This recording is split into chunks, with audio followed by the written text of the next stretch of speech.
Ready to move in premium triplex villas at Bachapalli APR Projects. నిత్యం ఆ రాముణ్ణే పూజించాడు. ఆ రాముని సేవలోనే తరించాడు. చివరికి ఆ రాముడి పాదాల దగ్గరే ప్రాణాలు వదిలేశాడు. ఇదెక్కడో సినిమాలో జరిగినట్లు అనిపిస్తుంది కదా, కానీ కాదు. ఖమ్మం జిల్లాలో జరిగిన ఈ సంఘటన అందరినీ కంటతడి పెట్టిస్తోంది. నిత్యం రామనామం జపించే ఆ పూజారి తన చివరి శ్వాస ఆ రాములోరి ఆలయంలో విడిచారు. చివరి క్షణం వరకు కూడా ఆలయంలో పూజలు చేస్తూ గుండెపోటుతో కుప్పకూలిపోయారు. 2 దశాబ్దాలుగా శ్రీరాముని ఆలయంలో పూజలు నిర్వహిస్తున్నాడు. ఉద్యోగం కోసం కన్న పిల్లలు ఊరు వదిలి వెళ్తామన్నా కాని పూజారి మాత్రం శ్రీరాముణ్ణి విడిచిపెట్టలేదు. కొన్నేళ్ల నుంచి ఆ రాముడికి సేవ చేస్తూ శ్రీరాముని సేవలో లీనమయ్యేవాడు. కాని అనారోగ్య కారణంతో రాముని ఆలయంలోనే తుది శ్వాస విడిచాడు. ఈ హృదయ విదారకర ఘటన ఖమ్మం జిల్లాలోని రఘునాథపాలెంలో జరిగింది.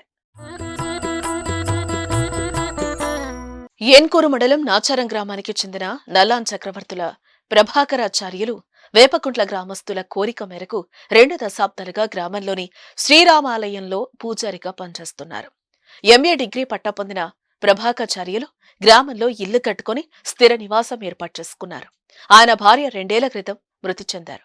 2 కుమారులు ఉద్యోగాలు చేస్తూ వేరే చోట స్థిరపడ్డారు. అయితే ప్రభాకరాచార్యులు గ్రామంలో పూజారిగా చేస్తూ గ్రామంలో అనేక సేవా కార్యక్రమాలు చేపట్టారు. ఖమ్మం జిల్లా భరణిపాడు అనే గ్రామంలో ఆంజనేయ స్వామి ఆలయంలో ఎంతో మంది చిన్నపిల్లలకు అక్షరాభ్యాసం చేయించారు. అంతేకాకుండా పలు కారణాలతో అనారోగ్యంతో బాధపడుతున్న పలువురిని ఆయన హస్తాలతో వైద్యం చేసి బాగుచేశారు. ఆ శ్రీరాముని బోధనలు చేస్తూ ఎంతో మందిని ఆ శ్రీరాముని మార్గంలోకి నడిపించిన అనుభవం కూడా ఉంది. ఇలా గ్రామంలో అనేక కార్యక్రమాలు చేశారు. ఎప్పట్లాగే ఆలయానికి వెళ్లిన ప్రభాకరాచార్యులు పూజలు చేశారు.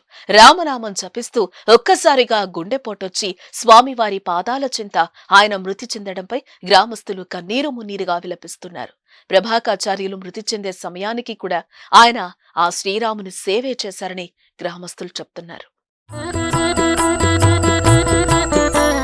సుమన్ టీవీలో మీ పర్సనల్ అండ్ బిజినెస్ ప్రమోషన్స్ కోసం కింది నెంబర్కి కాంటాక్ట్ చేయండి.